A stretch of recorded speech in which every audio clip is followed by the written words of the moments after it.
Bonjour à toutes et à tous, bienvenue sur ma chaîne. Aujourd'hui, il faut voir ce film avec le film Seven.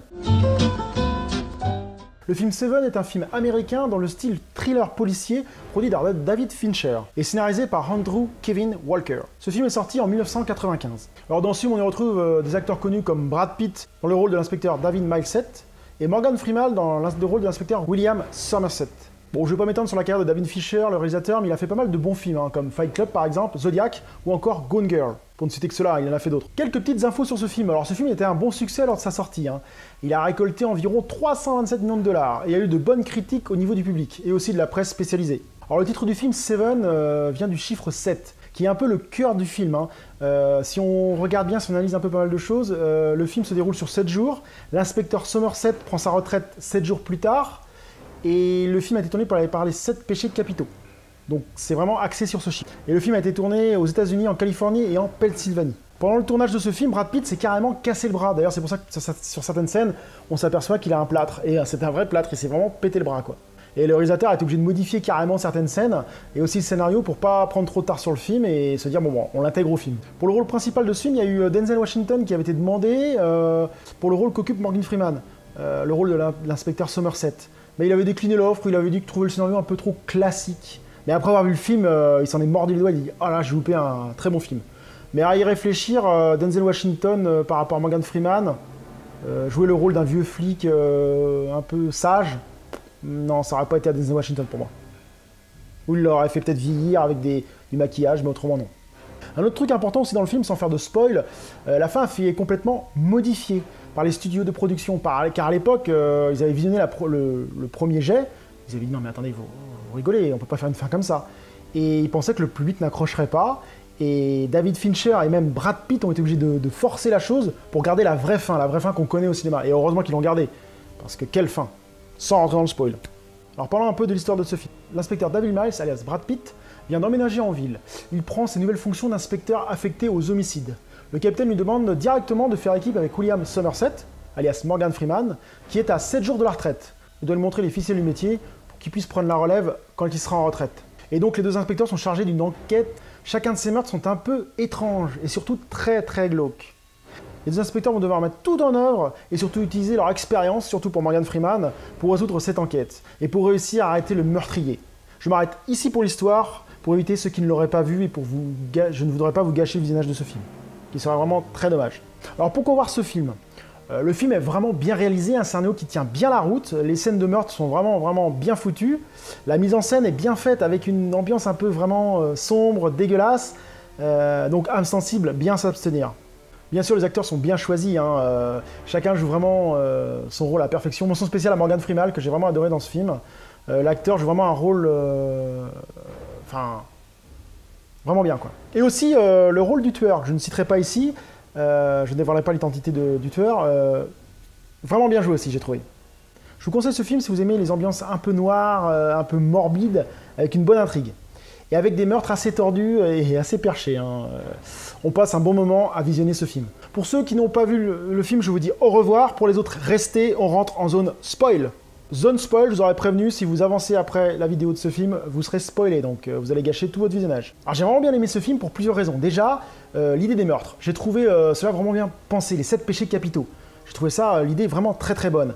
La gourmandise, l'avarice, la paresse, la luxure, l'orgueil, l'envie et la colère. Quand on voit les scènes de meurtre, comme par exemple la scène du gros là, qui est étalée là, sur la table, on se dit « Wow, qu'est-ce que c'est que ce truc ?» Et c'est vraiment bien foutu. On ressent bien la folie du tueur en série, la mise en scène qu'il a dû mettre en place, parce que pour faire grossir le gars, il l'a pas fait en 5 minutes, il lui a donné à bouffer pour qu'il grossisse et qu'il meure d'obésité ou d'infarctus, je sais pas trop de quoi il est mort, mais c'était vraiment bien foutu. En plus, ce que je trouve vraiment sympa aussi, c'est que plus l'enquête avance, et plus les inspecteurs se rendent compte que le tueur est complètement fou, mais pas si fou que ça.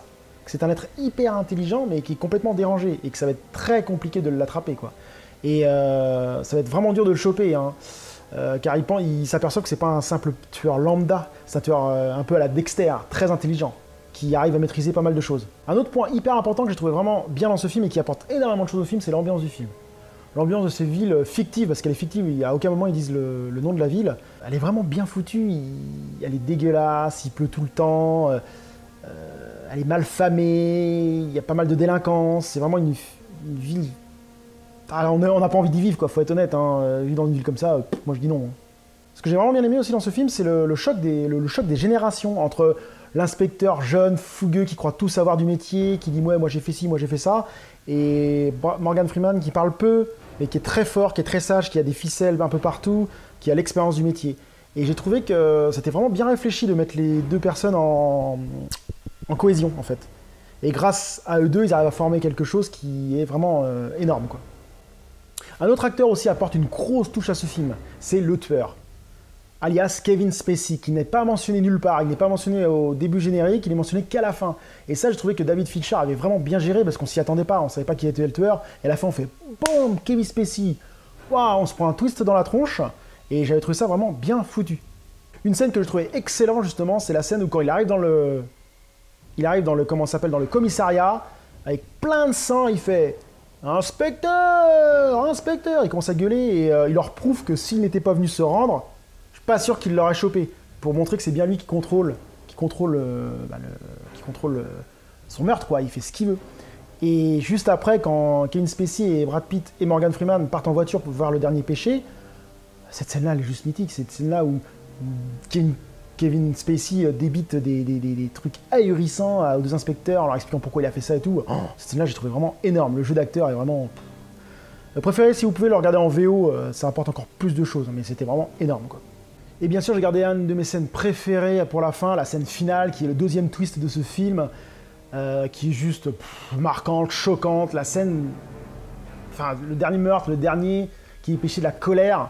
Pour ceux qui se rappellent, je pense que vous vous rappelez, hein, ça c'est inoubliable, le livreur amène un colis, et dans ce paquet, Brad Pitt découvre une tête de femme, et c'est la tête de sa femme, qui était enceinte en plus, que Kevin Spacey a décapité, et Brad Pitt, pris de colère, même, moi j'aurais fait pareil, enfin je pense que,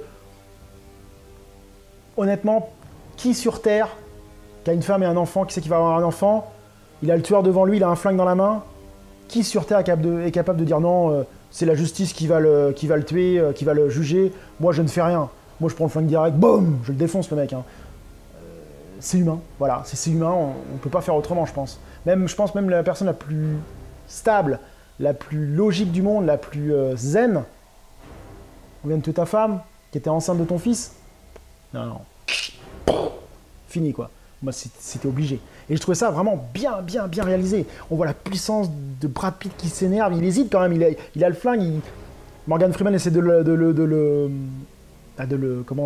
canaliser, mais c'est impossible. Et là, boum, il tue Kevin Spacey. Voilà. Le tueur a gagné. Kevin Spacey a gagné. Et c'est ça que j'ai trouvé vraiment surprenant dans ce film. Et c'est pour ça que les maisons de production avaient voulu annuler la fin. C'est le méchant qui gagne. C'est le méchant qui gagne, et ça, j'ai trouvé ça vraiment bien foutu. Et donc, cette scène clôture le film avec brio, hein.